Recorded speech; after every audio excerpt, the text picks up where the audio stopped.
So sorry folks, I just noticed that the last battery was going to die, so turns out I'm not really cut out for this this YouTube, but hopefully you guys find the video informative and it helps you a little bit. So the next step, the process, we're going to add these supports for this down to the base, and basically the bag attaches to the bottom, so there can be some weight, so we need some extra support there.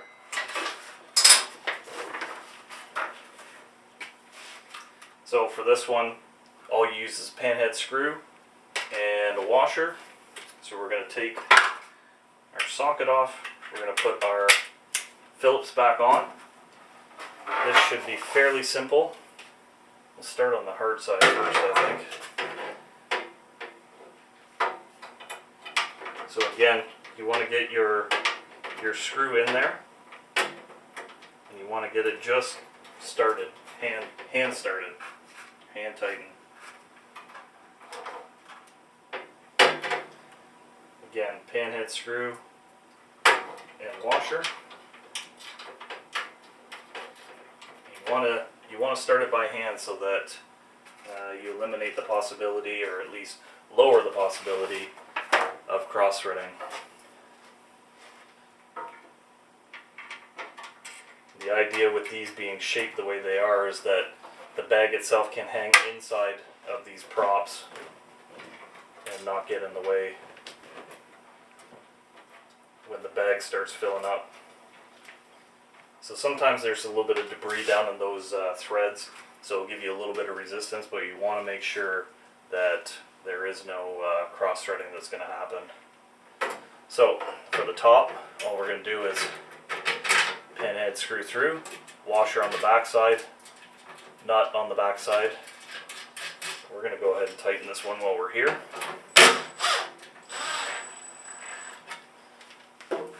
Just, you don't want to over tighten this stuff. The metal's a little thin on the top because it doesn't need to be super thick. But again, you don't want to over tighten things and distort the metal or anything like that.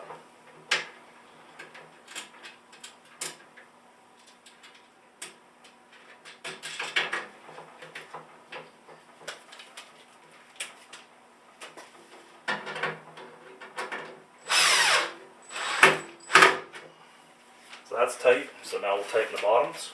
The bottoms already have a thread in the base, so all you need to do is drive it home. Nugga dugga.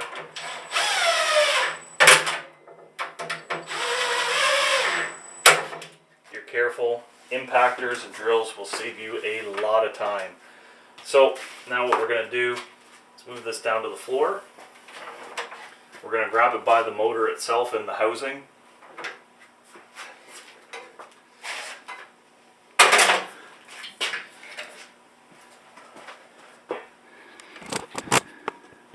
Again, sorry for my lack of YouTube skills, video skills, but we're going to put this rod on, and this basically supports the filter bag at the top.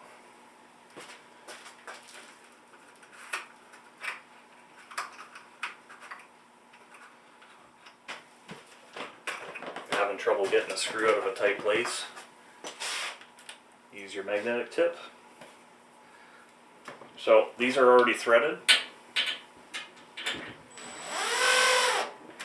See how I didn't hand thread that? Just go very slow. If it gives you any kind of resistance, any ugga duggas, back off, because it will cross thread.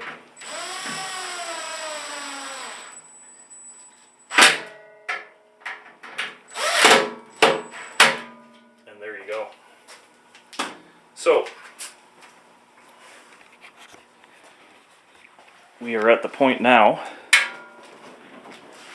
we are ready for the bags. All in all, so far, I don't like the instructions. They could have been a lot better. Instead of saying, you know, install with a hex nut, it could have said hex nut and a washer and nut on the backside, or sorry, hex bolt. the schematic could have been a little bit bigger or clearer, or they could have done it in 2 parts. Again, it's kind of nitpicky stuff, but you know, you're getting people sometimes that don't have a background in stuff like this. Like, I know we're carpenters, but you know, I wrench on vehicles too, so I'm not saying I know what I'm doing, but I have a little bit more experience as opposed to somebody who is just a straight carpenter who might not even own a lot of these tools. So a little bit clearer instructions would be nice.